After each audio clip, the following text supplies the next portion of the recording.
வணக்கம் Kaverians. Share market அப்படி collapse ஆகிடுது. அது அமெரிக்கன் ஷேர் மார்க்கெட்டாக இருக்கட்டும், இல்லாட்டா இந்தியன் ஷேர் மார்க்கெட்டாக இருக்கட்டும், ஹெவியாக கரெக்டாக இருக்குது. அமெரிக்கா பொறுத்த வரைக்கும் நியர்லி $2.5 trillion காண போயிடுச்சு. நிஃப்டி வந்து 350 பாயிண்ட்ஸ் நேற்று மட்டும் குறைஞ்சிச்சு. S&P வந்து 5.97% கரெக்டாக இருக்குது.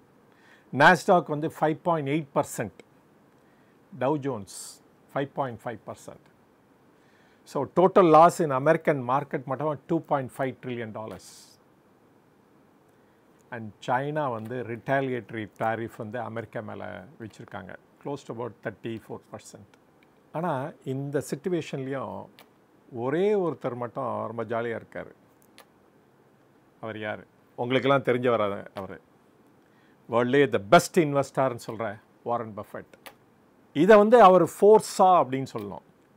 முன்னாடியே ப்ரெடிக்ட் பண்ண முடிஞ்சு அவர்னால.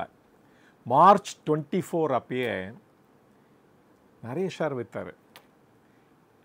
இன்றைக்கி வந்து $327 billion கேஷ் அண்ட் கேஷ் ஈக்குவலண்டோடு உட்காந்துட்டுருக்காரு. அது மோஸ்ட் ஆஃப் தம் வந்து ட்ரெஷரி பாண்ட்ஸில் இன்வெஸ்ட் பண்ணியிருக்கார். இது 3 to 4% ரிட்டர்ன். அவர்னால எப்படி முடிஞ்சிச்சு இது? இவர் வந்து இது வந்து ஒரு ஆக்சிடென்டல் செல்லிங்லாம் கிடையவே கிடையாது. 2007 அது மாதிரி பண்ணியிருக்காரு. நிறைய கேஷ் ரிசர்வ்ஸ் வச்சுட்டு இருந்திருக்காரு. அப்புறம் அத்தனை பேர் அவர்கிட்ட ஓடி கேஷை கொடுங்க, எங்கள் கம்பெனிலாம் காப்பாற்றுங்கன்னு சொன்னாங்க. அப்போ வந்து நிறைய கம்பெனியை அட் லோவஸ்ட் ப்ரைஸில் வாங்கினார். இன்றைக்கி அதே மாதிரி நடந்திருக்கு. அவர் கேஷ் ரிசர்வ்ஸ் அவ்வளோ வச்சுருக்காரு. அண்ட் இந்த கேஷ் ரிசர்வ்ஸை வச்சு நிறைய கம்பெனிஸை அவர் த லோவஸ்ட் ப்ரைஸில் வாங்க போகிறார். ஈவன் ஆப்பிள் கூட அவரோட ப்ரைஸ்டு பொசிஷன் $30 billion அதில் இன்வெஸ்ட் பண்ணார் இன் 2016-17. அப்போ ஒரு ஸ்மால் போர்ஷன் அப்புறமேல் 2018-19 விற்றார்.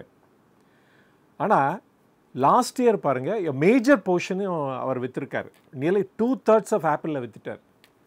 இன்றைக்கி பாருங்கள், ஆப்பிள் இந்த டேரிஃப் ரிவிஷனால் $1,500 இருக்கிற ஷேர் வந்து இன்றைக்கி $2,000 போகுது, ஆர் $2,500 கூட போகுது. எப்படி வந்து கன்சியூமர் வந்து வாங்க போகிறாங்க? ஸோ நேச்சுரலி ஆப்பிளோட சேல்ஸு குறைய போகுது, அண்ட் பர்ஃபார்மன்ஸ் அந்த கம்பெனியும் குறைய போகுது. அவர்னால் ப்ரெடிக்ட் பண்ண முடிஞ்சிச்சு, அவர் சக்சீட் பண்ணிட்டார். நமக்குள்ள பல பேர் கூட இந்த மாதிரி நம்ம விற்றுட்டு வெளியே வந்திருப்போம். நான் பண்ணேன், நிறைய வீடியோவில் இதை பற்றி சொன்னேன். செப்டம்பர் மாதத்துலேருந்து போட்ட வீடியோலாம் சொன்னேன், ரீபேலன்ஸ் பண்ணுங்கள், வாங்கி வச்சுக்கோங்க, ஷேரை விற்றுருங்க அப்படின்ட்டு. நிறைய ஷேரை நான் கூட விற்றேன், எக்ஸப்ட் நெகட்டிவாக இருக்க ஷேரை தவிர விற்ற எல்லா ஷேரும் விற்று புக் பண்ணேன் ப்ராஃபிட். பை டிசம்பர் அப்போ எல்லாத்தையும் விற்றுட்டேன் நான். எப்படி வந்து வாரன் பஃபெட்னால் பண்ண முடிஞ்சிச்சு? என்னை பொறுத்த வரைக்கும் ஒரு 3 பிரின்சிபல்ஸ் ரொம்ப இம்பார்ட்டன்ட். அந்த 3 பிரின்சிபல்ஸு அந்த வந்து ஒரு கைடிங் வச்சுக்கிட்டீங்க அப்படின்னா நீங்களும் உங்களுடைய இன்வெஸ்ட்மெண்ட்டை வந்து சக்ஸஸ்ஃபுல்லாக கொண்டு போக முடியும். முதல் முக்கியமானது வந்து நமக்கு வேணுங்கிற ஸ்கில். அது எல்லாத்துக்கும் இருக்கும். இன்னும் யார் யார் ரொம்ப பேஷனேட்டாக இருக்காங்களோ, அவங்க செய்ய வேண்டிய தொழிலில் வந்து ரொம்ப பேஷனேட்டாக இருக்காங்களோ, இதை நான் எப்படியும் கண்டிப்பாக எனக்கு ரொம்ப இன்ட்ரெஸ்ட் இருக்குது, இதை நான் பண்ணணும் அப்படின்னு நினைக்கிறவங்க அத்தனை பேரும் ஸ்கில்டு பர்சன் தான் சொல்லணும். அவங்க ஒரு ஸ்மார்ட்டாக அந்த ஃபீல்டில் ஒர்க் பண்ணாங்கன்னா அவங்க ஜெயிச்சுட்டு வந்துடுவாங்க. இது ஆல்மோஸ்ட் ஒரு 80% கைகூடும். சில பேர் எப்படி சக்சீட் பண்ணுவாங்கன்னா, அவங்க ரொம்ப போராக இருப்பாங்க, நானும் வாழ்க்கையில் ஜெயிச்சு காட்டணும் அப்படின்னு போராடுவாங்க, அவங்களும் ஜெயிப்பாங்க. ஸோ ஏதாவது ஒரு ஸ்கில், அவங்களுக்கு ஏதாவது ஒரு காரணம் இருக்கும். அதனால் மெஜாரிட்டி ஆஃப் தம் வந்து அவங்க லைஃப்பை சேஞ்ச் பண்ண முடியும் அவங்களுடைய எஃபர்ட்னாலையும் ஹார்ட் ஒர்க்னாலையும். சில பேர் என்ன பார்த்திங்கன்னா, அவங்களுடைய பேரண்ட்ஸ் கூட சொல்லுவாங்க, நீயும் ஜெயிச்சு காமிக்கணும், உன்னால் முடியும். இல்லாட்டா அவங்களுடைய நியர் பிரதர்ஸ், சிஸ்டர்ஸ், ஃப்ரெண்ட்ஸு அந்த மாதிரி கூட அவங்களுடைய சப்போர்ட்னாலே கூட வர முடியும்.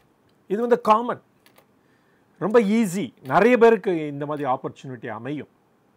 அதை யூட்டிலைஸ் பண்ணி வர்றது தான் த ஃபஸ்ட்டு இம்பார்ட்டன்ட் இதில் வந்து நிறைய பேர் ஜெயிப்பாங்க. அதனால் அந்த ஸ்மார்ட் ஒர்க் அண்ட் ஸ்கில் இருக்கிறவங்க பணம் ஏர்ன் பண்ண முடியும், அவங்களும் ஜெயிச்சு காட்ட முடியும். ஆனால் இந்த செகண்ட் ஃபேஸ் இருக்குது பாருங்கள், அதுதான் த டஃபஸ்ட் ஃபேஸ். அதுலேருந்து தான் இந்த கஷ்டமே ஆரம்பிக்குது. பணம் ஏர்ன் பண்ணிட்டீங்க, ஜெயிச்சிட்டிங்க, இப்போ தான் நெக்ஸ்ட் ஃபேஸ் அதை மெயின்டைன் பண்ணணும். இங்கே தான் நிறைய பேர் தோற்று போயிடுவாங்க. அதில் சில பேர் தான் வெற்றி பெற முடியும். இப்போ 80% ஆஃப் த பீப்புள் வந்து ஸ்கில்ட் அண்ட் ஸ்மார்ட்டாக ஒர்க் பண்ணுறவங்க ஜெயிக்கிறாங்க அப்படின்னா, இங்கே அந்த 80 பேர் வந்து அத்தனை பேரும் மெயின்டைன் பண்ண முடியுமான்னு பார்த்தீங்கன்னா மெயின்டைன் பண்ண முடியாமல் தவிச்சிட்டே இருப்பாங்க. நீங்கள் ஏர்ன் பண்ண வெல்த்தை வந்து நீங்கள் மெயின்டைன் பண்ணணுன்னா அதுக்கு வந்து டிஃப்ரெண்ட் டைப் ஆஃப் ஸ்கில் தேவைப்படுது. எப்படி நீங்கள் ஆரம்பிக்கிறீங்களோ அந்த ஸ்கில்லோட இன்னும் அடிஷ்னல் ஸ்கில்லும் தேவைப்படுது. அதுதான் டிசிப்ளின். நம்ம எடுத்த காரியத்து மேலே முழு நம்பிக்கை வச்சு அதுக்காக பாடுபட்டுக்கிட்டே இருக்கணும். இன்றைக்கி 50,000 சம்பளம் வாங்குகிறேன் அப்படின்னா 55,000 செலவு பண்ணுறது. There is life style inflation. Next 1,00,000 ஆகிடுது சம்பளம்.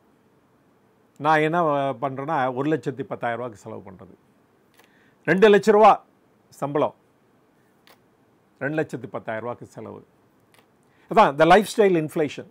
நம்ம சம்பளம் ஏற ஏற நம்மளோட இன்கம் ஜாஸ்தி ஆக ஆக நம்மளோட எக்ஸ்பெண்டிச்சரும் அதோட சேர்த்து போயிட்டே இருக்குது. அதனால் த லேக் ஆஃப் டிசிப்ளின்.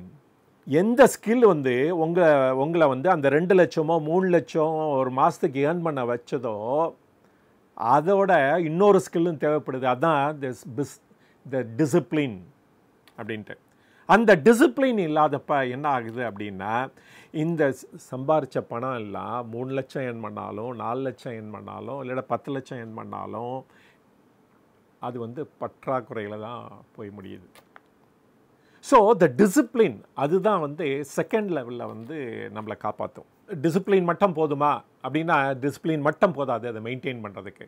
அதோடு சேர்த்து நமக்கு அந்த நெட்வொர்க்கிங் ஸ்கில் மித்தவங்களோட ஜாயின் பண்ணி அவங்களோட ஒரு நல்ல ரிலேஷன்ஷிப்போடு இருக்கும்போது தான் நம்மளுடைய வெல்த்தையும் நல்லா மெயின்டைன் பண்ண முடியும். ஆனால் நெட்வொர்க்கிங் பண்ணும்போது பாசிட்டிவ் எனர்ஜி இருக்கிற பீப்புளோட நீங்கள் அசோசியேட் பண்ணுறது ரொம்ப முக்கியமானது. அதுலேயும் நெகட்டிவாக போக ஆரம்பிச்சிச்சுன்னா அகெயின் ஏர்ன் பண்ண வெல்த் எல்லாமே காண போயிடும். ஆனால் அந்த 3வது இது இருக்குது பாருங்கள், மல்டிப்ளைங் த வெல்த். அது வந்து 1 in a million or 1 in a crore தான் அதை அச்சீவ் பண்ண முடியும். வாரன் பஃபெட் அந்த கேட்டகரியில் இருக்கவர். அவர்கிட்ட இருக்க ஸ்கில் எக்ஸ்ட்ராடினரி. ஈவன் அட் 93 இயர்ஸில் கூட அவரால் ஃபோர்ஸை பண்ண முடியுது. என்ன ப்ராப்ளம், இன்னைக்கு வேர்ல்டு வந்து ரொம்ப டூ ஹார்ட் அ பிளேஸ் ஆகிடுது. இன்வெஸ்ட்மெண்ட் ஏரியாவில் வந்து நிறைய ப்ராப்ளம்ஸ் இருக்குது. Over valuation. அப்போ இந்த ஓவர் வேல்யூவேஷன் இருக்கும்போது அதுலேருந்து வெளியே வந்துடணும். இப்போதைக்கு நம்ம கேஷ் தான் பெஸ்ட்டு, அதை ப்ரிசர்வ் பண்ணி வச்சுக்கணும் அப்படின்னு நினைக்கிறாரு பாருங்க. அதுதான் அவரை வந்து அந்த யூனிக் ஸ்கில் அவருக்கு கிடைக்குது. அது எல்லாருக்குமே அமையாது அந்த மாதிரி ஃபோர்ஸி பண்ணுற குவாலிட்டி. அவர் எக்ஸ்பீரியன்ஸ் மட்டும் காரணம் அப்படின்னு நம்ம சொல்லிட முடியாது. அந்த லெவலில் பணம் ஏர்ன் பண்ணியும் வேர்ல்ட்லே நம்பர் 3 or 4 இருந்தால் கூட ஸ்டில் அந்த பேசிக் குவாலிட்டிஸ் இருக்குது பாருங்கள், அதை வந்து மறையும் இல்லை. அதை வந்து ஈவன் அதை ஷார்பன் பண்ணி அடுத்த லெவலுக்கு எடுத்துகிட்டு போகிறதுக்கு ஒர்க் அவுட் பண்ணுறாரு. இந்த யூனிக் ஸ்கில் வந்து வெரி ஃபியூ பீப்புளுக்கு தான் இருக்கும். அதை வந்து நம்ம வந்து கற்றுக்கணும். அப்போ தான் ஏர்ன் பண்ண மணியை எப்படி டிசிப்ளின்டாக மெயின்டைன் பண்ணுறோமோ அதை க்ரோ பண்ணுறதுக்கு மல்டிப்ளை பண்ணுறதுக்கு வேணுங்கிற டிஃப்ரெண்ட் ஸ்கில்லையும் நம்ம அக்வயர் பண்ணோம். ஆனால் இந்த தேர்ட் ஃபேஸ் இருக்குது பாருங்கள், அது மட்டும் நம்ம கிளியராக பார்த்து லே அவுட் பண்ண முடியாது. வாரன் பஃபெட்டுக்கு பொருந்துறது வந்து நமக்கு பொருந்தாது. ஏன்னா நம்ம country is different. Warren Buffett country, அவர் கண்ட்ரி வந்து டிஃப்ரெண்ட். அதனால் இங்கே என்ன ஸ்கில் இருக்கோ அதை நம்ம அக்வயர் பண்ணணும். நம்ம என்ன பிஸ்னஸில் இருக்கோமோ அதை அக்வயர் பண்ணணும். இந்த ஹோல் திங் என்ன சொல்கிறேன்னா, இது வந்து இன்வெஸ்ட்மெண்ட் ஜேர்னிக்கு மட்டும் பொருந்தாது. இது வந்து ஒவ்வொரு ஃபீல்டில் இருக்கவங்களுக்கும் அது பொருந்தும். எந்த ஸ்கில் வந்து உங்களுக்கு ஒரு ஜாபை வாங்கி தருதோ அந்த ஸ்கில்லோட நீங்கள் வந்து அதை மெயின்டைன் பண்ணணுன்னா நீங்கள் வந்து அது டிசிப்ளினாகவும் ஹார்ட் ஒர்க்கிங்காகவும் அண்ட் நெட்வொர்க்கிங் நல்லா எஸ்டாப்ளிஷ் பண்ணிட்டு இருந்தீங்கன்னா தான் அந்த இதை மெயின்டைன் பண்ண முடியும்.